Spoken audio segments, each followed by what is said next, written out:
Hey, morning. Here we are. We're live and on a Monday morning. And what are we doing? We're doing a Q&A. Why is that? Because we do it every Monday morning, pretty much. I'm not going to be here next Monday, but pretty much every Monday morning.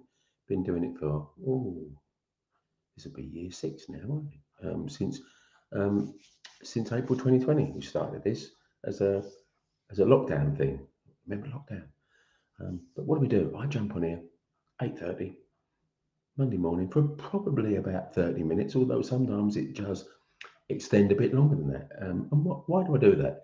Because I have a property finance Q&A based on my 20 plus years broken experience of doing everything from simple buy-to-lets up to multi-million pound development loans. So I sit here with my cup of tea, take questions, and then we see if anyone's got any questions. Sometimes they have loads of questions, and other weeks we don't have hardly any questions. But hey, does it really matter? Not really. We'll just and it's a service, isn't it? So I do this to serve property people that want answers. One of the simplest way to get answers to what you want is to have someone with a lot of knowledge in a particular subject who's prepared to just take random questions and see what comes up. And the thing I like about these Q&As is I never know what someone's going to ask, and that's really, it makes it interesting for me. So hey, got a question? Well, pop it in the chat box. Now, for me, the chat box is just down there in that right hand. Well, to me, it's the right hand. To you, it might be your left hand. But to me, it's my right hand box. And whether you're coming in through YouTube or LinkedIn or my property finance, Kevin Wright Property Finance Expert page, and what else we've got? Oh, the Recycle Cash page as well. Or me, today I'm going to do it on my personal feed. Don't do that. Probably do that about once a month on my personal feed. So you can come in on my personal feed as well. So there's all different ways to come. And it doesn't really matter which route you come from, as long as you get the answers to the questions you want. So there we are. LinkedIn's good. YouTube's very good. Facebook's good too. Not as good as it used to be, because you used to be able to broadcast in groups, but they put a stop to that. Probably about a couple of years ago now, I think, wasn't it? So hey, what do you want to know about property finance? And I got a bit of an exciting announcement to make today, actually. So I'm going to tell you a little bit about that. So I'm doing a new style of event, and we're launching later this month. So there we are. I'm going to tell you a bit more about that. And last week was pretty intensive for me, actually. I had 2 of my 12-month mentoring groups. I have a small cohort called my Ninja Achievers. This is about implementation, because they've done my detailed Ninja Investor Program training, but they want accountability. So they work with me for 12 months. And I have 2 groups. One starts in October, one starts in April. And we meet up monthly on a Tuesday and a Wednesday. I back-to-back those, makes sense logistically. So I did that last week, and then that was in Stratford-on-Avon, and then down to Birmingham on Friday. Well, down or up to Birmingham on Friday for the Ninja Aspirers, which is also an implementation group, but it's the next level down, and that's a more longer thing. People stay in there for quite a long while. And then Saturday, it was the last boardroom for months. I do a one-day BRR boardroom. That's pretty intensive stuff as well. So yeah, busy week. And this week's a bit of a quieter week. But enough about me. What is it you want to know? What is it you want to know about property finance? Let me know. I'll answer it. It's pretty simple. It's been a very successful thing I've done for 5 or 6 years. No, 6 years now. Coming up 6 years. But it will be in April anyway. So there's always stuff that's changing and evolving about investing in property. And of course, the finance of invested in property is a critical thing. You know, as I say repeatedly, it doesn't matter how good the deal is, you can have the deal of the century. If you can't finance it, it never happens. So finance is the critical thing. And you know, occasionally people say to you, "Why do you think you can call yourself an expert on property finance?" Well, 20 plus years, and I did a bit of a calculation.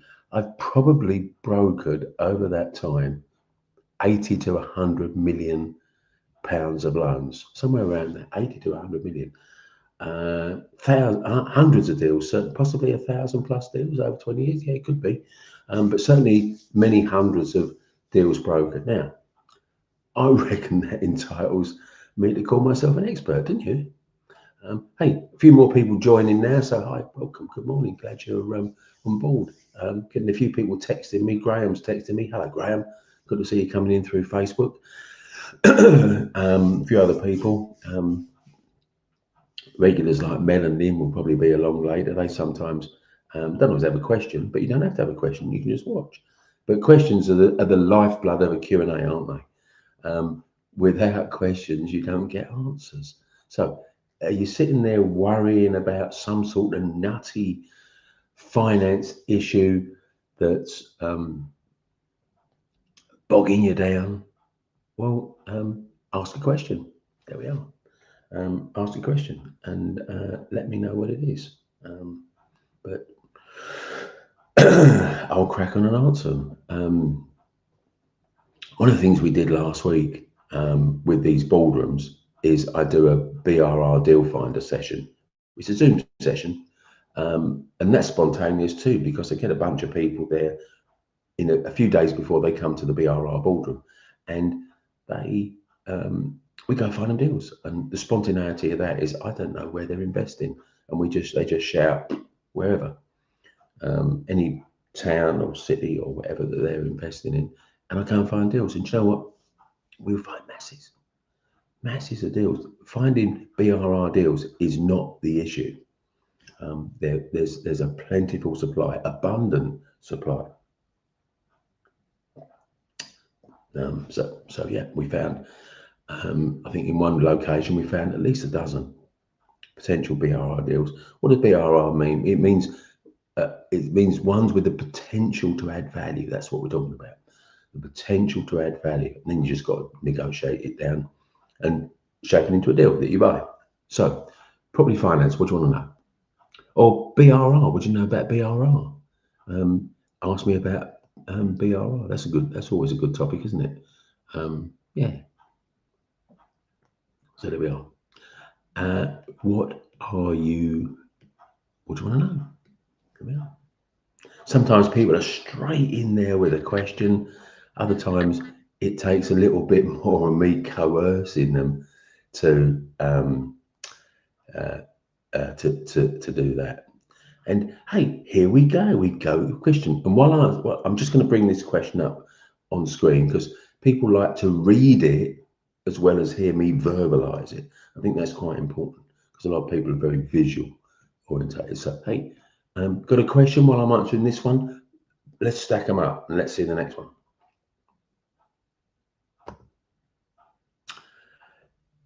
Daphne, hey Daphne, how you doing? Haven't seen you for a while. Hope you're well.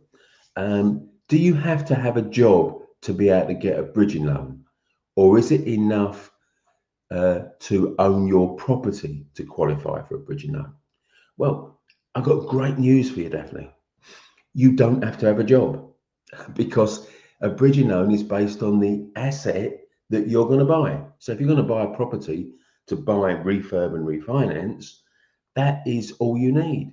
They don't care whether you got a job. They don't care how much you earn. All they want to know is what property are you going to put up for security of the loan, and it is the property you're going to buy. You don't even have to own a property now to do it. So if you own a property, that's great. Don't have to. So even people that don't own any property can get a bridging loan to do a BRR deal. Now, that opens it up to so many people, doesn't it? So not only is it, you don't have to have a job, you don't have to have a property. You can use the property you're buying as a security for the bridging loan. Amazing. So there we are. It's always nice to be able to give some good news. Sometimes I have to sort of dampen people's enthusiasm because they want to do something that isn't really practical. But with Daphne, there we are. You've got it. You can have your cake and eat it, shall we say? There we go. Good, great question. Anyone else got a question? Oh, there they are. Thank you. Yeah. So that's cheered you up on a Monday morning, hasn't it, Daphne? That maybe you didn't think you were eligible for a bridging loan, but actually you now are. So happy days. Have you got a property in mind yet? Are you searching for a property? Have you got your eye on one? Or now now emboldened by what you now know you can do?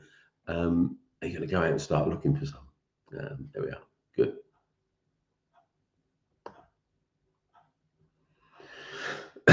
So, got another question. Hey, Daphne sat around there for a while and then thought, oh, do you know what? I'm going to just ask Kevin this question because he'll give me an answer. And hey, I can't promise you'll get the answer you want, but I will promise you an answer. So, got a question? What do you want to know? Whack it in that chat box, whether you're coming in through LinkedIn, YouTube, Facebook, any one of the 3 Facebook things. He's interested in asking for your brother. Okay. Interested in joining your classes. Okay. Well, make sure you pass on my best wishes to your brother and tell him that. Now, interested in joining my classes. Well, hey, let me tell you about a new way I'm doing my classes. I've got a new way. I've done boardrooms. I'm not going to do any more boardrooms, which is a full day on with Zoom sessions as well. I'm going to do a different type of thing. So I'm going to do a BRR Summit. But I've revamped my BRR Summit. I've been doing those for about 4 or 5 years, but I'm revamping them this year and doing them in a new way. And let me tell you what that new way is. And pay attention to where you're with your brother, Daphne, because I'm going to tell you where it is. Now, I'm going to do some half-day, really super concentrated BRR summits, and I'm going to do them in different locations. And I've made it really easily affordable for people. So, hey, heads up if you're watching this live or on the replay, because in February I'm going to be coming to 3 towns or cities. So we start off in Watford, 21st of February. Then Oxford on the 26th of February, Milton Keynes on the 28th of February, and also doing Reading in 5th of March. If you live in any of those, if you live in easy travelling distance of any of those cities, so Saturday the 21st, Tuesday the 26th, is that? No, it's Thursday the 26th and Saturday the 28th, and then it's Thursday the 5th of March. Now, they run from 10 till 2, so a nice little half day. You can drop the kids off at school if that's what you do and pick them up again before then. I'll have refreshments and a bite to eat as well before we wrap up at 2 o'clock. Do you know what? 27 quid. Call me stupid. 27 quid. And I want to make it an absolute no-brainer for you to come and find out about how BRR works. So, Daphne, what part of what part of the country are you in? Or is your brother in? Because maybe he lives somewhere else to you. What part of the country are you in? Just pop that in there. And if it's not Birmingham, okay. Right, I will be coming to Birmingham, Daphne, but it will be a bit later. I need to check my diary to work it out. I will have one. I will be doing one of these half-day BRR summits in Birmingham. So let's keep in touch on that. I'll give you some details. So I've got about another 4 cities I'm doing in early March, towns or cities. Then I'll take a little break, and then I'm going to start again in the back end of April into May. So there we are. But hey, yeah. So I think that's brilliant, don't you? I mean, you know, 4 hours, 27 quid. Learn the real core concept of BRR, and I'll give you an opportunity to work with me as well after that, if that's what you think you need. There we are. So I've got a couple of questions coming in now. We've got one from Tom and one from Nigel. So let's do Nigel first. Hello, Nigel. Coming in through Facebook. Appreciate your question. Thank you very much. Good morning. Is it generally difficult to obtain bridging finance where an applicant already owns the property and intends to develop it into flats under a split title? And is securing a mortgage, well, it's a 2-part question, so let's read it all. And is securing a mortgage more challenging given the property has been previously owned and let? So is it difficult to obtain bridging finance where the applicant already owns the property in terms of convert? So you want to do a flats conversion. You've got a house, you want to convert it into flats. Now, you might have a mortgage on that, you might not. Maybe you own it outright. It doesn't really matter either way. So bridging lenders would want to see that you'd got that planning permission, because you can't convert a house into flats without a full planning application. Now, otherwise it would be an illegal conversion. A mortgage, you'd never get a mortgage on an illegal flat conversion, because it's one of the things that mortgage lenders, valuers look out for. So you'd need to, if you already own it, great. Whatever you're doing with it right now, carry on. Whack in your planning application, and when you've got your planning application, a bridging lender will be happy to lend. They'd have to lend you the money to convert it to the conversion costs. So you could borrow, actually, Nigel, 100% of the conversion costs. Now, they would want to take a first charge on the property. So if you've got a mortgage already, they would have to redeem that and lend you the money to pay off the mortgage, and then lend you the money to do the flat conversion. We've done loads of those types of loans. So that's okay. You don't have to split the title of each flat, but you can if you want to. To do that, you'd have to create a separate limited company, or indeed use the limited company that you already own it, but then you'd have to create a different company to own the leases if you're splitting the titles, because you can't be leaseholder and freeholder in the same company. So you have to have a company that owns the freehold, and then a company that owns the leaseholds. And if you can do that, great, that's fine. So the second question, so first of all, yep, really, is it generally difficult? No, it's not generally difficult at all. The only caveat is you've got to have already got the planning permission. They won't lend until you've got the planning permission, but once you've got the planning permission, not difficult at all. We've done loads like that, and we're very happy to help you, Nigel. And secondly, is securing a mortgage more challenging that the property has been previously owned? Not in the slightest. No difficulty or challenge there at all. So once you've split the titles, you could you would get a mortgage for each of the leasehold flats that you've created. Yeah, so all very doable. I'll catch up with you later. I'll reply more specifically to you, and because the guys in the brokerage that I'm aligned to would love to help you with both the bridging finance initially and the mortgages at the back end. Yeah, we can do that. No problem at all. So the old questions are starting to flow now. There we are. I'm going to scroll back because I don't want to miss one. Tom, hey, how you doing? Good to see you. Tom coming in through YouTube. Hope you're well. Well, I am actually. I'm pretty good, thank you. You have an option agreement or a buy-to-let. Okay, yeah, because that's a valid way to set up a future purchase. Have an option agreement. What is the easiest way to exercise the option? Yeah, see, this is the bit that option trainers fail to mention, in my experience.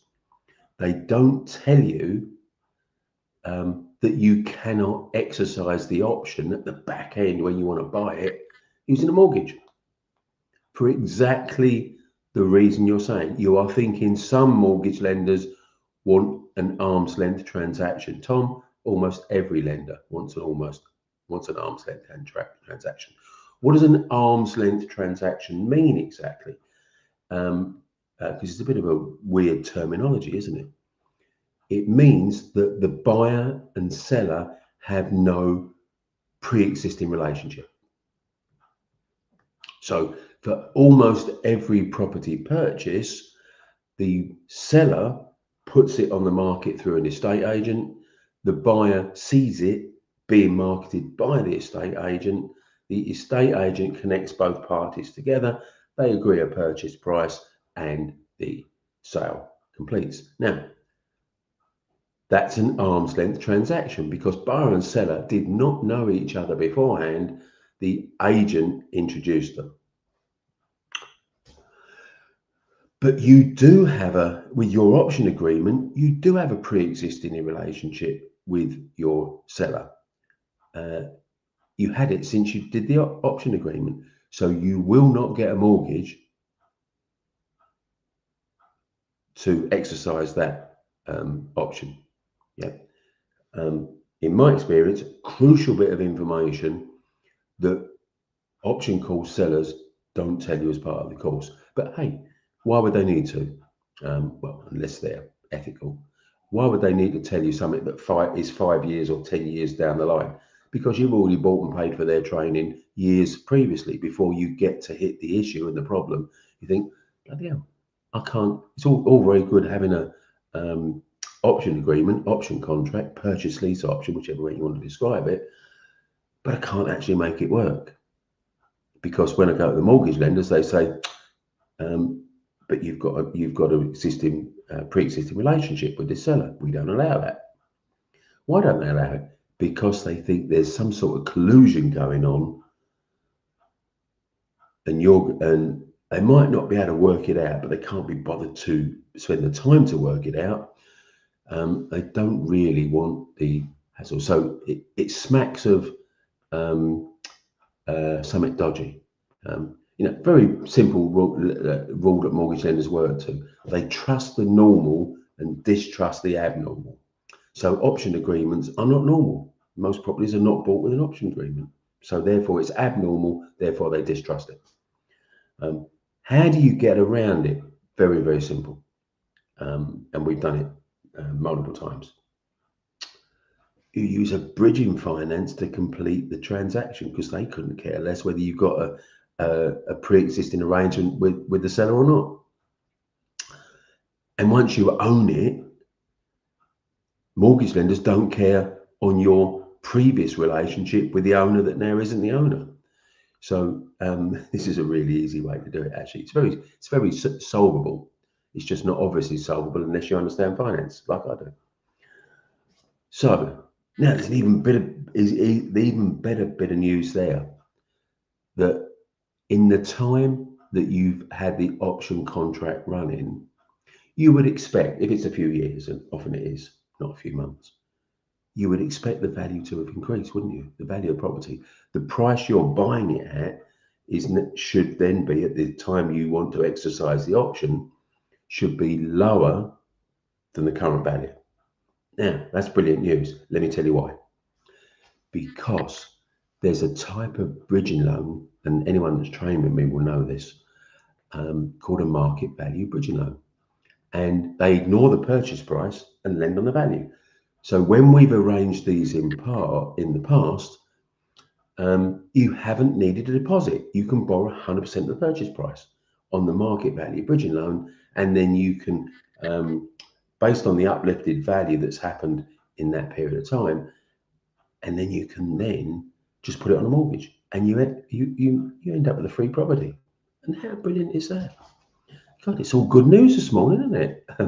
So there we are. Got some other stuff coming in here. So brilliant question, Tom. And hey, need help exercising that property with a bridging loan or exercise that option? Just ping me a message. You can ping me a message on Kevin Wright Property Finance. That's an easy way to do it. Let me find that for you. Let's just whack that over there. Copy that. You can find a way to message me through YouTube too, if that's easier for you. I'm going to pop that in there. So you can just go on the just go back to the homepage of YouTube, and you'll find somewhere on that page a way to email me. But all of that aside, there we are. Just go, this is my Property Finance Expert page. Just go onto Facebook, /Kevin Wright Property, forward me a message. I'll pick that up the same day. I'll always answer the same day. So there we are. Great. So we've got some other stuff coming in here. So let's have a look. Got some more stuff here. CJM's asked some questions. So there we are. Nigel says, perfect. Great. Brilliant. So managed to give you some really good news there, Nigel, and happy to help you and support you on making that happen. Tom says, you've got two companies. Company A has the option to purchase. Can Company B purchase using a mortgage to get around the arm's length transaction? That's a good question. It's the same director.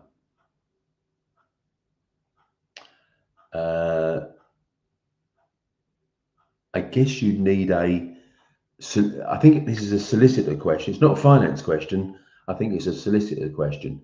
So can Company B exercise Company A's option? I guess if you, now, did you make it a signable option contract? So that's the question, Tom. If you had it, sometimes you put straightforward, straightforward anything really, exchange of contracts, option to purchase contract, but you build it into the contract that it's assignable to a third party. Did you set up your option agreement with the ability to sign it to someone else? I think that's the key question. If you did, then you can assign the option agreement to Company B. If you didn't, I'd say you can't.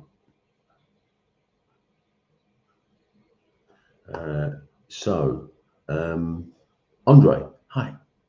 Thanks for your question.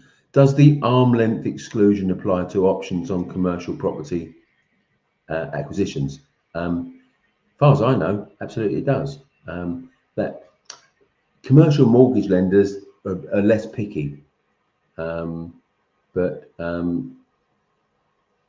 you would need to check with a commercial mortgage broker to see which lenders do that. But work on the basis that it does until proven otherwise, because collusion can happen on resi as well as commercial properties.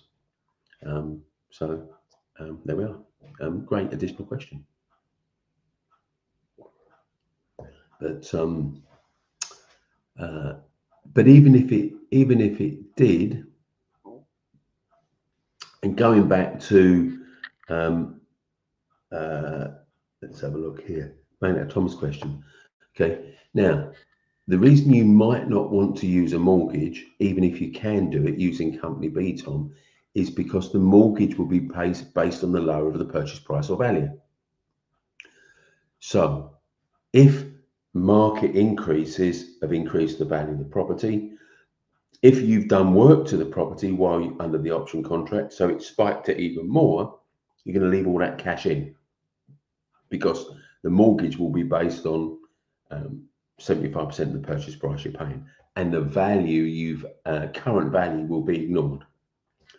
So that might be a reason why you wouldn't want to leave a huge chunk of cash in there. You might want to actually have zero cash left in, and for that, that way to do it would be the way I told you before, using bridging finance. And again, same to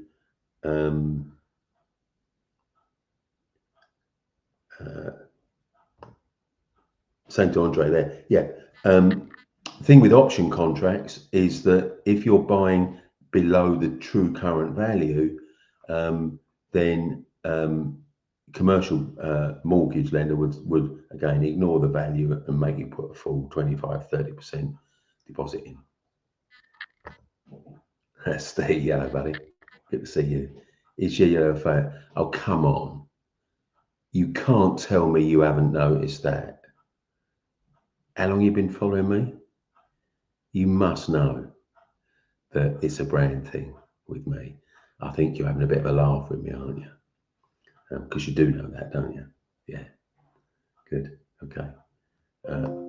Andre said thank you. Good. Oh, you're very welcome. There we are.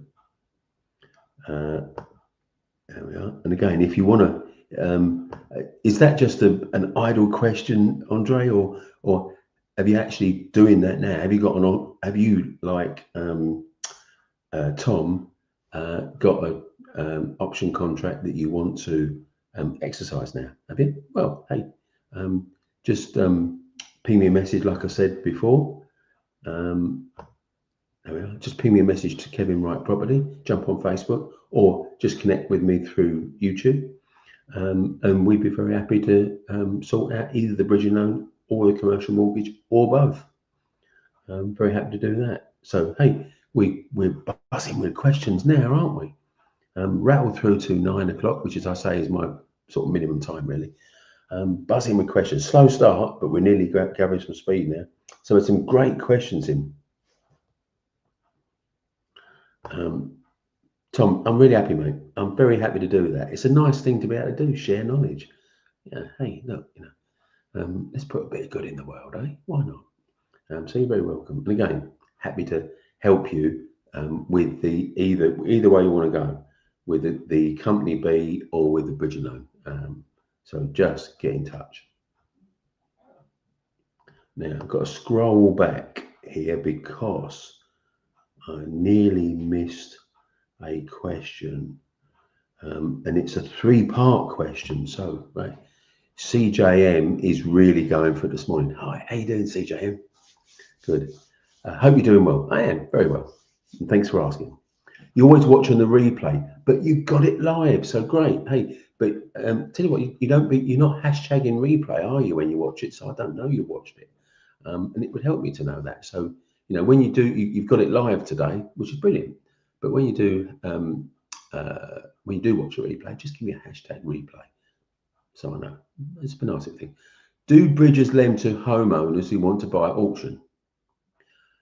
In principle, yeah.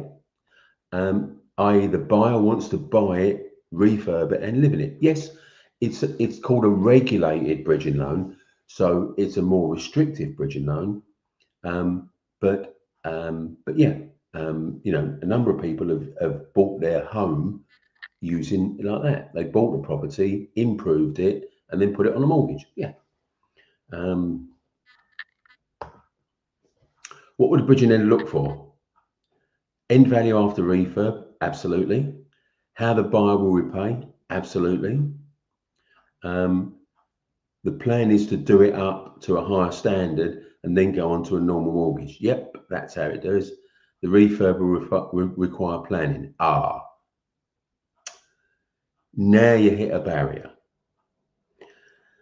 So let's do the good news first. If you're going to live in it, before the bridging loan is granted to buy it, you have to have a mortgage offer to show you you can get a a mortgage to repay the bridge loan.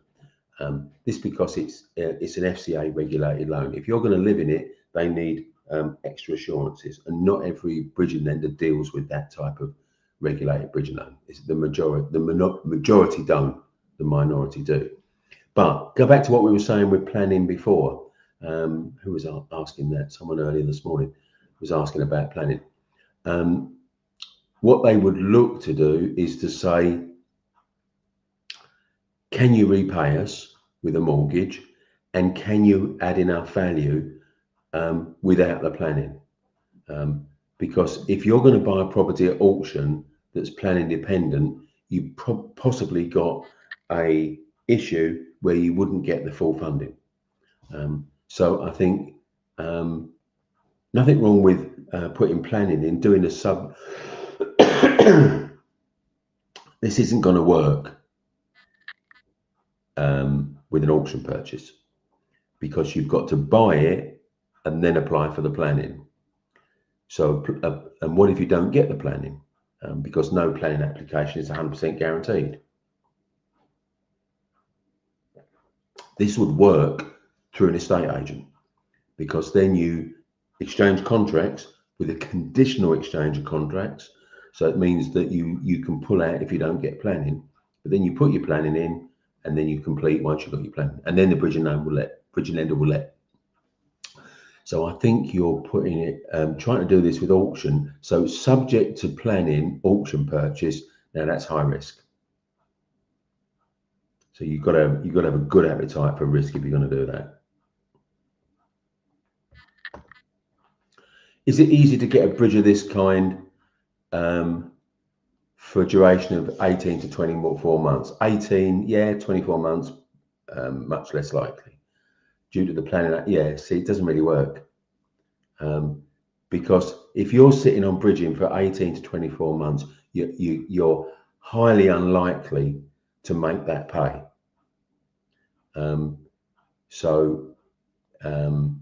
Yeah, everything's great, except you want to buy at auction. So if you're gonna, it's a great model, but you need to be buying through an agent, or buying one that doesn't need planning. It's the planning and auction combination that makes this really high risk, and puts you at a risk of not being able to fund it. Yeah, but great questions. I'm scrolling down to see where we are.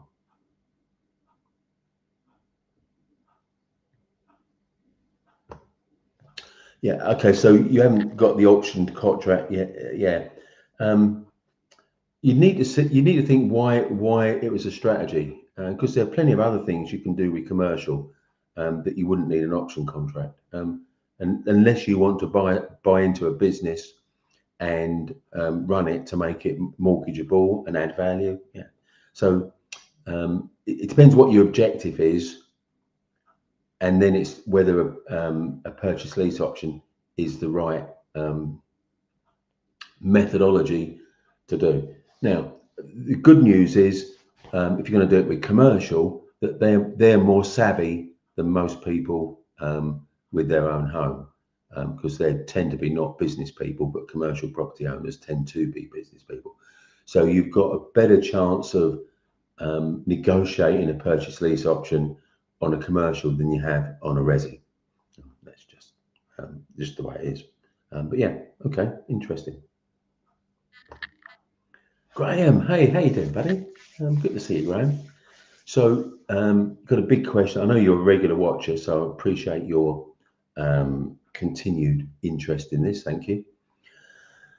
Partner owns her personal residential property with no mortgage, but worth about 175. Good position to be in. She's looking to borrow against her property so she can go and buy a buy-to-let that would help and go towards her pension. Yeah, and that's a pretty common motivation for getting into property. She only works part-time on about 13k a year. What options, in your opinion, do you think she has a borrowing? Affordability.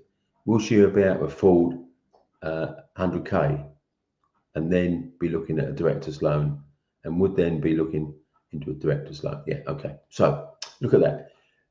Mortgage lenders on main residences go on income multiples.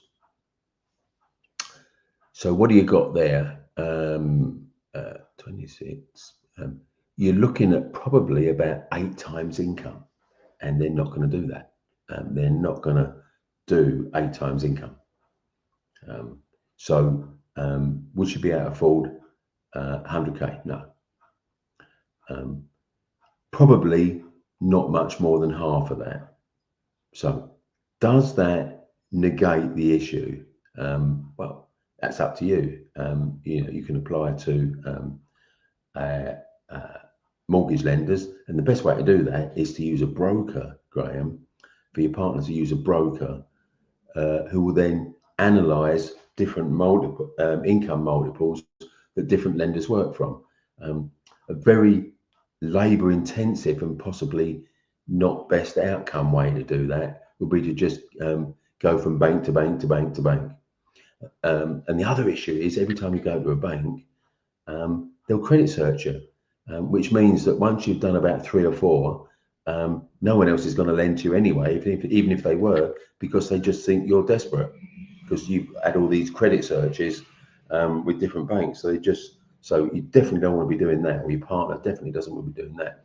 What you want to do is hook up with a broker and let them analyse behind the scenes without any lender knowing that you're actually looking for the best income multiple you can get, and then just making an application with that lender.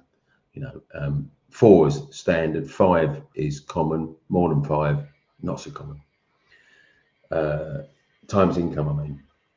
So that's probably how you want to do that. Hey, and look, why don't you let the guys in our brokerage just ping me a message, and I'll get them to sort that out for you. But of course, look at cross-collateral bridging. Now, she might not be comfortable putting a bridge loan on her own home. I understand it if she wouldn't be. But look at cross-collateral bridging, because then she could borrow easily 100k, put it into a property, but make it a doer-upper property, so that she can add exponential value, forcibly appreciate the value of the property, and then repay the bridging loan. Now, that would work. But there we are. I mean, I've trained loads of people to do that, so that would be fine. And I could train you and your partner too. Could do that. There we are. So we look like we've come to the end of the questions. So what a cracking little session this has been today. Some really good questions, which allowed me to sort of answer those, and quite diverse ones as well. So hey,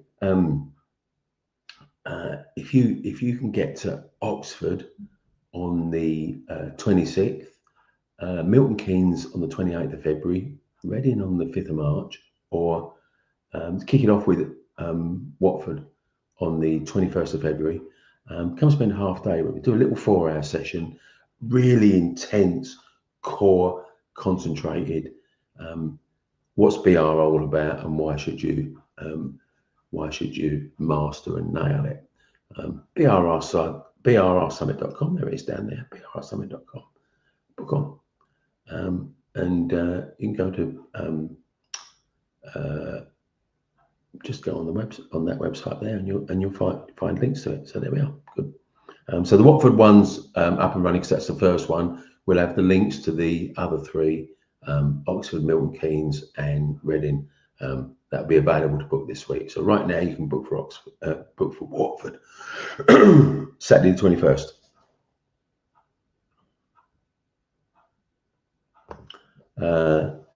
So we'll be looking at possibly out the borrow 60. Yeah, I reckon about 60k. Yeah, yeah, roughly about that, 60-ish. Yeah, based on 13k salary.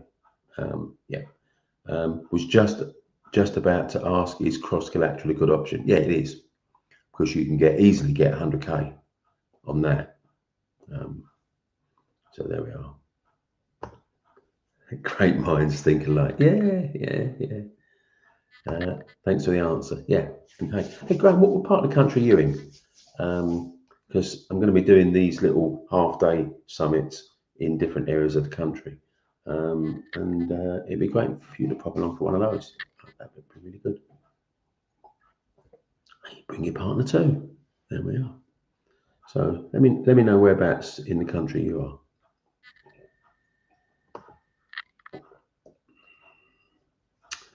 So that's the big thing for the next few weeks is going to be these half-day BRR summits.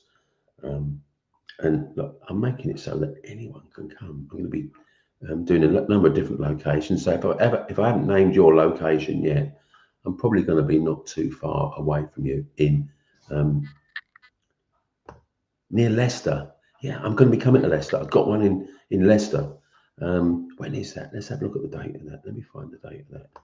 As you said, specifically Leicester. Let's have a look when that is.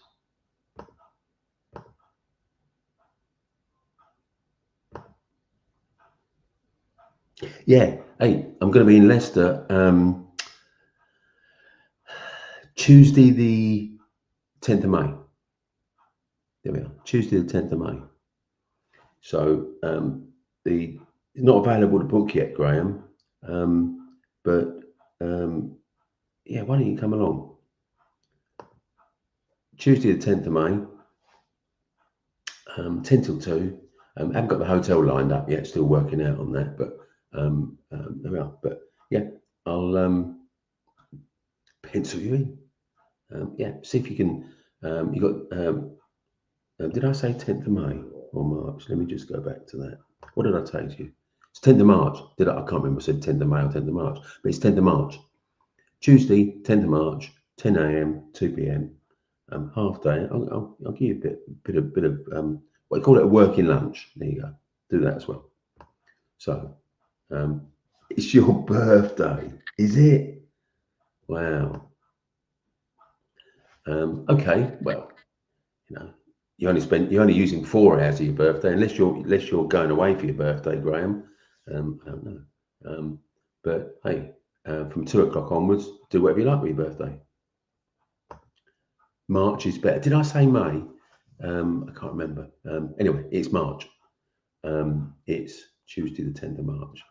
Let's make sure I'm getting that the right way around. Treble checking. Tuesday the 10th of March. Yeah, I'm going to be in Leicester Tuesday the 10th of March. Then I'm going to be in Nottingham on Wednesday the 11th of March. Derby on Thursday the 12th of March, and I'm going to be in Northampton on Saturday the 14th of March. So those are the first 8. I'm going to crack those out, and then I'm taking about a 6-week break from those. So there we are. Great. March is better. Okay, good. Should have that available to book probably. The tickets go live about 4 weeks before the event. So yeah, about 10 days time, you should be able to book that, Graham. So keep a note of brrsummit.com. Go on there in about 10 or 12 days time, and you'll be able to book a ticket for Leicester. There we are. Good. And it'd be nice to meet you. There we are. So good. So I reckon we're about done, guys. I'm not here next week. So it'll be 2 weeks' time. So that'll be what, the 16th of February will be the next time I jump on board. So I'm taking a week's break next week. But there we are. So hey, I'll see you in 2 weeks' time. Have a great week, and I'm going to log off now. So see you in 2 weeks.